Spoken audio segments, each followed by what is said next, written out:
Hi friends, hello everyone, welcome back to my channel. In this video, we are going to start class 10th mathematics का जो chapter है सम applications of trigonometry. तो इस वाले chapter को हम एक ही वीडियो में वन शॉट कंप्लीट करने वाले हैं। तो स्टार्ट करते हैं। तो सम एप्लीकेशंस ऑफ ट्रिग्नोमेट्री, जैसे जैसे नाम से ही हमें पता चल रहा है कि यहाँ पर हमें क्या करना होगा, एप्लीकेशंस की बात करनी, एप्लीकेशंस ऑफ ट्रिग्नोमेट्री। मतलब कि जो हमारे पास प्रीवियस चैप्टर थे ट्रिग्नोमेट्री, उसमें जो हमने आइडेंटिटीज पढ़ी थी, जो कॉन्सेप्ट्स पढ़े थे, उनका एप्लीकेशन हम इस वाले चैप्टर में देखने वाले हैं। तो मतलब कि इस चैप्टर के लिए जो प्री रिक्विजिट है वो है ट्रिग्नोमेट्री। ट्रिग्नोमेट्री यहाँ पर प्री रिक्विजिट है, प्री रिक्विजिट जो भी है, ठीक है। तो स्टार्ट करते हैं। तो ट्रिग्नोमेट्री अगर हमें पता है, जो प्रीवियस चैप्टर था हमारा ट्रिग्नोमेट्री, अगर उसके हमें आइडेंटिटीज फॉर्मूलाज अगर हमें पता है, तो फिर हमें बस इस चैप्टर में एक कॉन्सेप्ट पढ़ना है और उससे हमारा पूरा चैप्टर हो जाएगा। तो एक कॉन्सेप्ट स्टार्ट करते जो है, और वो एक कॉन्सेप्ट मैंने यहाँ पर एक ही स्लाइड में लिख दिया है। तो यहाँ पर सिनेरियो क्या है, इस स्लाइड से हम ये देखेंगे कि जो हमारे पास प्रीवियस चैप्टर था ट्रिग्नोमेट्री, उसके नॉलेज को हम रियल वर्ल्ड में कैसे अप्लाई कर सकते हैं। तो स्टार्ट करते हैं। यहाँ पर सिनेरियो ऐसा कि हमारे पास एक बिल्डिंग है, एक पर्सन है जो नीचे है, और यहाँ पर एक और ले लेते हैं, एक और पर्सन है, एक और पर्सन है जो यहाँ पर चढ़ा हुआ है, और यहाँ पर एक कार है, ठीक है। तो यहाँ पर हम कुछ बेसिक टर्म्स देख लेते हैं, वो है horizontal level, angle of elevation, angle of depression, और ये लाइन ऑफ साइट। तो अब क्या होता है वो देखते हैं। मान लेते हैं कि यहाँ पर एक बिल्डिंग से नीचे यहाँ पर एक पर्सन है, और ये मेरे पास आ गया पॉइंट ऑफ व्यू। इस पॉइंट से अगर मैं बिल्डिंग की हाइट को ज्वाइन कर देता हूँ, तो ये जो लाइन होगी उसे हम कहेंगे line of site.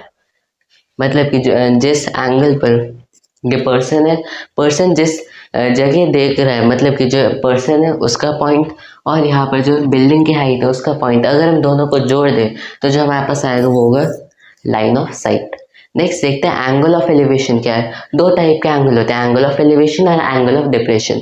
Angle of elevation कुछ ऐसा होता है कि ये हो गया बेस, और बेस के ऊपर अगर मैंने एंगल बनाया है, मतलब कि हमने काउंटर क्लॉकवाइज चला है, तो जो थीटा बनेगा वो हो जाएगा एंगल ऑफ एलिवेशन।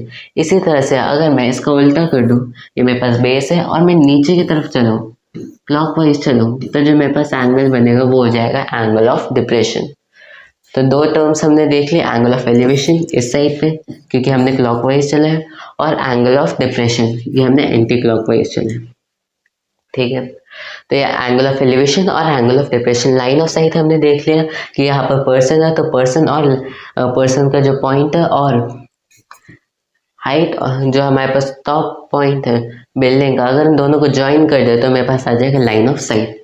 नेक्स्ट आ जाता है हॉरिजॉन्टल लेवल। हॉरिजॉन्टल लेवल क्या होता है, जो ग्राउंड होता है, मतलब कि इस पॉइंट को मैं इस पॉइंट से एक हॉरिजॉन्टल लाइन ड्रॉ कर दूँ तो मेरे पास आ जाएगा horizontal level.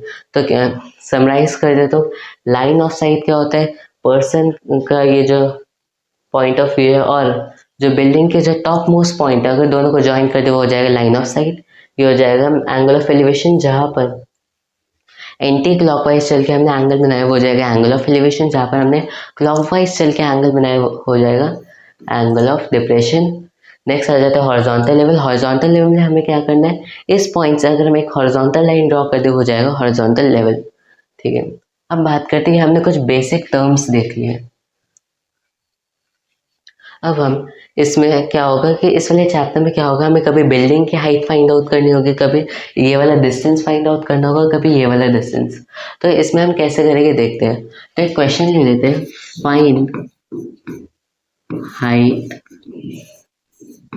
Of the building. हमें बिल्डिंग की हाइट फाइंड आउट करनी है, और हमें गिवन है कि ये वाला डिस्टेंस जो हॉरिजॉन्टल लेवल का डिस्टेंस है वो है 1 मीटर, और ये जो एंगल है, angle of elevation theta is equals to मान लेते हैं 45 डिग्री। अब हमें इस सिनेरियो में जहाँ पर theta is equals to 45 degree और ये हॉरिजॉन्टल लेवल की लेंथ है 1 मीटर, हमें height of the building find out करना है। तो स्टार्ट करते हैं। इसमें हमें क्या करना होगा, जो हमने प्रीवियस चैप्टर में पढ़ा था उस सारी नॉलेज को इस चैप्टर में लगाने हैं। तो यहाँ पर कौन सा फॉर्मूला लगेगा देखते हैं। तो हमें पता है कि tan theta is equals to perpendicular divide by base. अब ये tan थीटा ही क्यों लगेगा, वो मैंने कैसे सोचा, वो इसलिए क्योंकि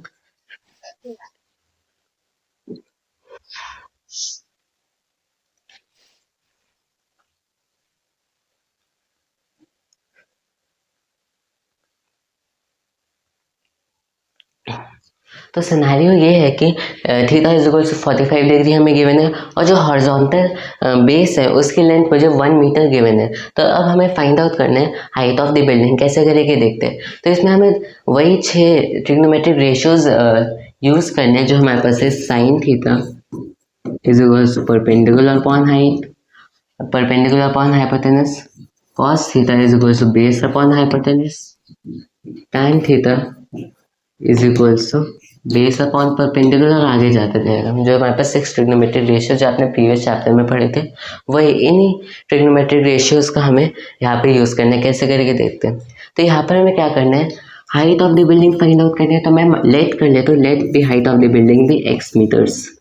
इसी तरह से हमें बेस की लेंथ 1 मीटर गिवन है तो हमें बेस और परपेंडिकुलर, ये वाली लेंथ क्या है, परपेंडिकुलर। बेस और परपेंडिकुलर के बीच में रिलेशन फाइंड आउट करना है, वो हमारा tan थीटा बताता है। मतलब कि इस वाले क्वेश्चन में हम tan थीटा का यूज़ करेंगे।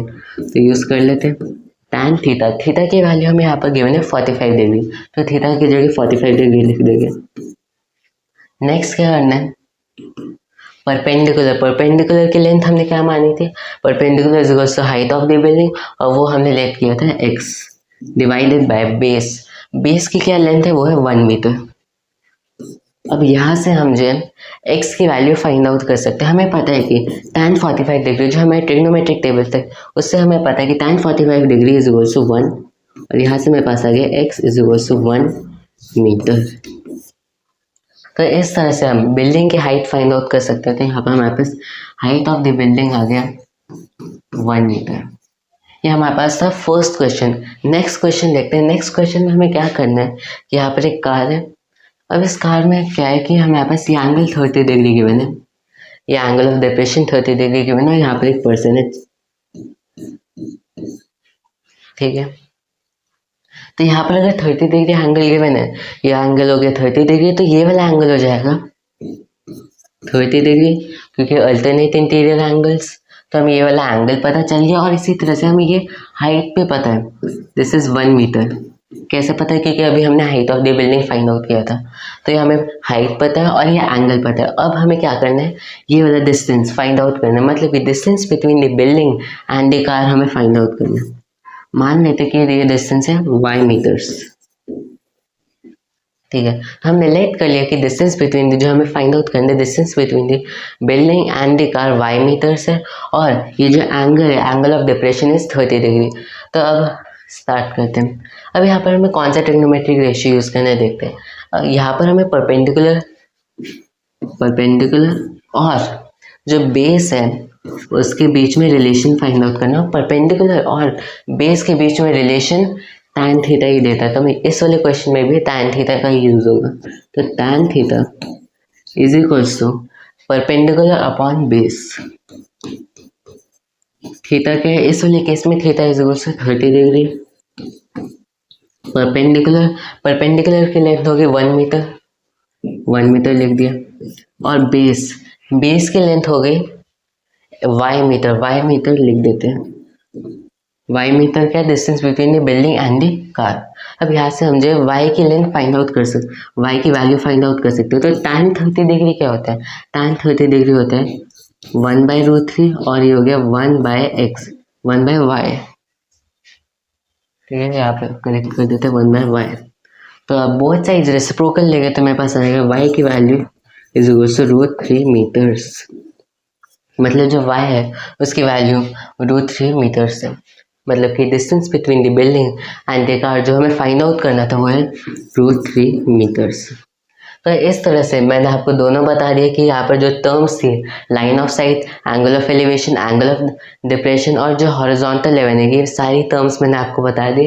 और नेक्स्ट जिस तरह से हम यहाँ पर कैलकुलेशन कर सकते हैं, मतलब कि अगर हमें height of the building find out करना हो, हाइट ऑफ द मतलब distance between the person and the building find out करना हो, तो इस तरह के क्वेश्चंस किस तरह से हम करेंगे वो भी मैंने आपको बता दिया। तो अब कुछ क्वेश्चंस करते हैं, कुछ एग्जांपल्स से समझते हैं। अब कुछ क्वेश्चंस करते हैं। तो फर्स्ट क्वेश्चन है, the ratio of the height of a building and the length of its shadow on the ground is 1:1, find the angle of elevation. मतलब कि सिनेरियो कुछ ऐसा है कि मेरे पास ग्राउंड है और ये एक बिल्डिंग है, ड्रॉ कर लेते हैं।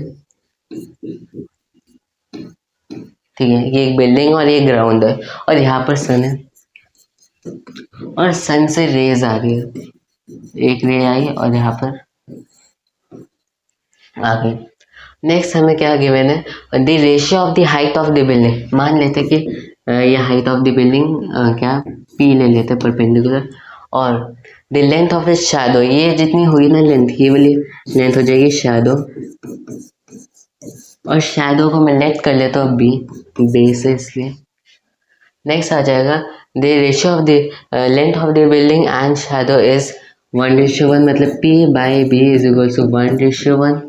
ठीक है, find the angle of elevation. Angle of elevation इस वाले केस में होगा ये वाला एंगल, जिसमें मैं लेट कर लेता हूँ थीटा।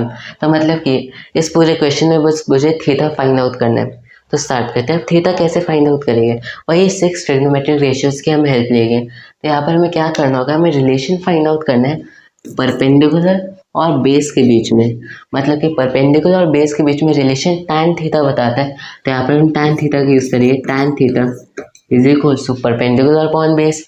परपेंडिकुलर अपॉन बेस के मुझे वैल्यू पता हुआ है 1:1, तो 1/1 लिख दिया, जिसकी वैल्यू होती है 1।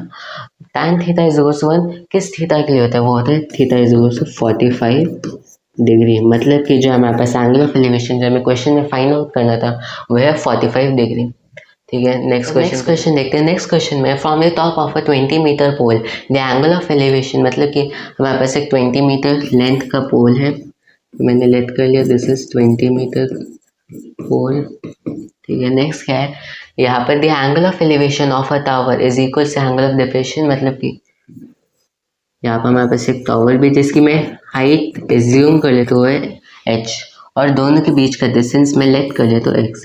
ठीक है, the angle of elevation of the tower is equal to angle of depression of the foot of the tower, मतलब कि हमारे पास जो टॉप ऑफ द टावर है यहाँ से, ओके मैं एंगल ऑफ एलिवेशन देखो, जो एंगल ऑफ एलिवेशन है इसे मैं लेट कर लेता हूँ, ये let the angle of elevation भी theta is equal to angle of depression जो यहाँ पर फुट ऑफ द टावर से बन रहा है थीटा, मतलब ये दोनों एंगल थीटा है, ये हो गया 90 डिग्री, ये भी 90 डिग्री, ये भी 90 डिग्री। अब मुझे क्या फाइंड करना है, find the height of the tower, मतलब कि मुझे फाइंड करना है फाइंड h, मुझे h फाइंड करना है। तो स्टार्ट करते हैं, कैसे करेंगे देखते हैं। जैसे कि हमें पता है इस पोल की हाइट है 20 मीटर, तो मैं क्या कह सकता हूँ कि इतनी लेंथ तो 20 मीटर होगी, क्योंकि मैं यहाँ से यहाँ ले जाऊँगा तो इतनी लेंथ, यहाँ से लेके यहाँ तक की लेंथ 20 मीटर होगी। ठीक है, अब जो बची कुछ लेंथ है ये वाली, जिसे मैं कह देता हूँ h-20 मीटर, बस मुझे ये फाइंड आउट करना है, यहाँ से मुझे h की लेंथ फाइंड आउट हो जाएगी। तो स्टार्ट करते हैं, कैसे करेंगे देखते हैं। हमें पता है कि ये जो हमारे पास बेस है, बेस और परपेंडिकुलर के बीच में हमें ये परपेंडिकुलर में गिवन है 20 मीटर, और बेस मैंने लेट कर लिया, मतलब कि मुझे बेस और परपेंडिकुलर के बीच का रिलेशन फाइंड आउट करना है। तो वो हमारे पास tan थीटा ही बताता है। तो tan theta is equal to perpendicular divide by base. Perpendicular क्या है 20 metre is equal to 20 metre divide by base क्या है, बेस है x। तो tan थीटा मेरे पास आ गया, tan theta is equal to 20 divide by x। ठीक है, नेक्स्ट ये हमने देखा था ये वाला ट्रायंगल, क्योंकि अगर ये थीटा है तो ये हो गया थीटा, तो इस वाले ट्रायंगल में हमने देखा था कि tan थीटा क्या बन रहा है। अब नेक्स्ट देखते हैं कि इस वाले ट्रायंगल पे जो दूसरा ट्रायंगल बन रहा है, इस वाले ट्रायंगल में tan थीटा की क्या वैल्यू है। तो tan theta is equal to perpendicular जो हमारे पास है h-20 divide by base. Base इस वाले में भी, इस वाले केस में भी x होगा, क्योंकि यहाँ पर x है तो ये वाली लेंथ पे x होगी। ठीक है, तो ये वाली लेंथ जो बेस होगा वो भी x हो गया, x से x मर गया और मेरे पास आ गया h is equal to 40 metres.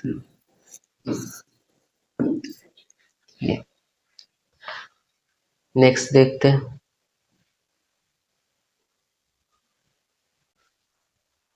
A moving car is observed from the top of a 150-meter tower. Moving away from the tower, the angle of depression of the both नहीं, ये टावर है, बहुत नहीं कार है। The angle of depression of the car changes from 60 degree to 30 degree in 1 minute. Find the speed of the boat in kilometre per our. तो start करते हैं। तो सिनेरियो ऐसा है कि हमारे पास लेट कर लेते हैं ग्राउंड है। ठीक है, moving car is observe from 150 metre tower, मतलब कि हमारे पास एक टावर है लेट कर लेते हैं, ये रहा टावर। तो और इसकी हाइट है 150 मीटर, 150 मीटर। और हमें गिवन है कि एक मूविंग कार है, लेट कर लेते हैं ये रही कार।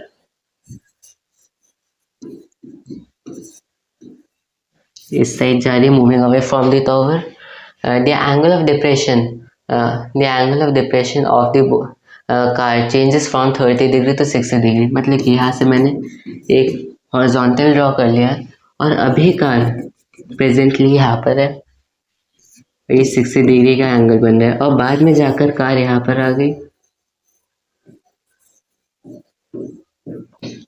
और इसका जो एंगल ऑफ डिप्रेशन है वो हो गया 30 डिग्री। अब मुझे क्या करना है इन 1 मिनट, ये जो सारा कांड हुआ है, जो 30 डिग्री से 60 डिग्री से 30 डिग्री जो एंगल ऑफ डिप्रेशन हुआ है वो 1 मिनट के टाइम में हुआ। तो मुझे फाइंड आउट करना है, find the speed of the car in kilometre per our. तो स्टार्ट करते हैं। हमें क्या करना होगा, ये हमारे पास मैंने इसे ज्वाइन कर दिया, इसी तरह से इसे यहाँ पर भी ज्वाइन कर देते हैं और यहाँ पर भी ज्वाइन कर देते हैं। ठीक है, तो मैंने बेस भी ड्रॉ कर दिया और मुझे एंगल ऑफ डिप्रेशन पता है। तो क्या मैं कह सकता हूँ कि ये वाला एंगल इज इक्वल टू ये वाला एंगल 30 डिग्री। क्यों? क्योंकि अल्टरनेट इंटीरियर एंगल हो गया, क्योंकि this is parallel to this, ये 30 डिग्री, तो बाय अल्टरनेट इंटीरियर एंगल्स ये वाला एंगल भी 30 डिग्री होगा। इसी तरह से ये 60 डिग्री है तो ये वाला एंगल भी 60 डिग्री होगा बाय इंटीरियर एंगल्स। ठीक है, मुझे पता है कि height of the tower is 150 metre, 150 metre मुझे पता है ये वाला। और मुझे फाइंड आउट करना पड़ेगा, मुझे इसकी स्पीड फाइंड आउट करनी है, कार की मुझे स्पीड फाइंड आउट करनी है। तो स्पीड का फॉर्मूला क्या होता है, speed is equal to distance divide by time. Time मुझे पता है 1 मीटर, नहीं 1 मिनट, टाइम इज 1 मिनट। और 1 मिनट को अगर मैं आर में कन्वर्ट कर देता हूँ तो वो हो जाएगा 1/60 आवर्स। और अब मुझे डिस्टेंस फाइंड आउट करना है, मतलब कि स्पीड फाइंड आउट करने के लिए मुझे डिस्टेंस फाइंड आउट करना होगा। तो स्टार्ट करते हैं। डिस्टेंस कौन सा फाइंड आउट करना है, ये वाला distance, let this distance be x। ये वाला डिस्टेंस फाइंड आउट करना है। इस डिस्टेंस को हम इस तरह से कह सकते हैं, this distance is equal to ये वाला माइनस ये वाला। तो पहले हम ये वाला डिस्टेंस फाइंड आउट करते हैं। ठीक है, तो लेट कर लेते हैं कि टावर और इस वाली कार के बीच का जो डिस्टेंस है वो है x। ठीक है, अब मुझे फाइंड आउट करने ये वाला डिस्टेंस। स्टार्ट करते हैं। tan theta, tan 30 degree is equal to क्या होगा, perpendicular divide by base. Perpendicular is height of the building 150 metre divide by base, base जो हमने लेट किया था x, और tan 30 degree is equal to 1/√3। और यहाँ से मेरे पास x की वैल्यू आ गई, x is equal to 15√3 metre, 15√3 metre. अब यहाँ पर मुझे x पता चल गया कि x नहीं, ये y है, this is y, y x की वैल्यू मुझे पता नहीं, y की वैल्यू मुझे पता चल गई, y is equal to 15√3 metre. अब मैं क्या कर सकता हूँ, मुझे इसकी लेंथ फाइंड आउट करनी है। जैसे मैं लेंथ कर लिया था, दिस लेंथ भी z। अब मुझे z की लेंथ फाइंड आउट करनी है, तो स्टार्ट करते हैं। अब z is equal to, z की लेंथ में फाइंड आउट करने के लिए कह सकते हो कि tan theta tan 60 degree is equal to perpendicular जो है 150 डिवाइड बाय बेस, बेस क्या होगा, यही z, और tan 60 डिग्री होता है √3। तो यहाँ से मेरे पास z की वैल्यू आ गई, z is equal to 15 divide by √3 metres. तो यहाँ से मुझे z की भी वैल्यू पता चल गई और y की भी वैल्यू पता चल गई। अब मुझे जो फाइंड आउट करना था वो थी x की वैल्यू। तो क्या मैं कह सकता हूँ, x is equal to y minus z. मतलब कि अगर मैं इतनी लेंथ में से ये वाली लेंथ घटा दूँ तो जो मेरे पास लेंथ बचेगी वो यही वाली लेंथ बचेगी।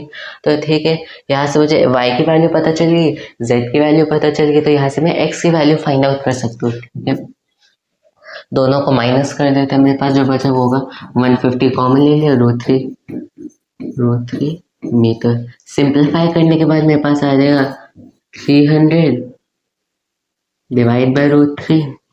ठीक है, ये आ जाएगा क्योंकि यहाँ से मैंने मल्टीप्लाई किया 3 - 1 डिवाइड बाय √3, 2/√3, दोनों को मल्टीप्लाई किया 300 डिवाइड बाय √3, दोनों को कैंसिल करने के बाद आ जाएगा 100√3 मीटर्स। तो मेरे पास x की लेंथ आ गई, x is equal to 100√3 metres. और ये x क्या है? ये x वही डिस्टेंस है जो हमें फाइंड आउट करना था। तो यहाँ पर मैं डिस्टेंस की जगह लिख सकता हूँ 100√3 मीटर्स। लेकिन यहाँ पर मुझे स्पीड फाइंड आउट करनी किलोमीटर पर आवर में, मतलब कि मुझे इस डिस्टेंस को किलोमीटर में कन्वर्ट करना होगा। और मुझे पता है कि 1000 metres is equal to 1 kilometre. तो फिर मैं इसे अगर किलोमीटर में कन्वर्ट करूँगा तो मेरे पास आ जाएगा √3/10 किलोमीटर। ठीक है, अब कुछ नहीं करना, दोनों को डिवाइड कर देते हैं। 10 से 10 कर दिया, 6 ऊपर आ जाएगा तो 6√3 किलोमीटर पर आवर मेरे पास आ गया स्पीड।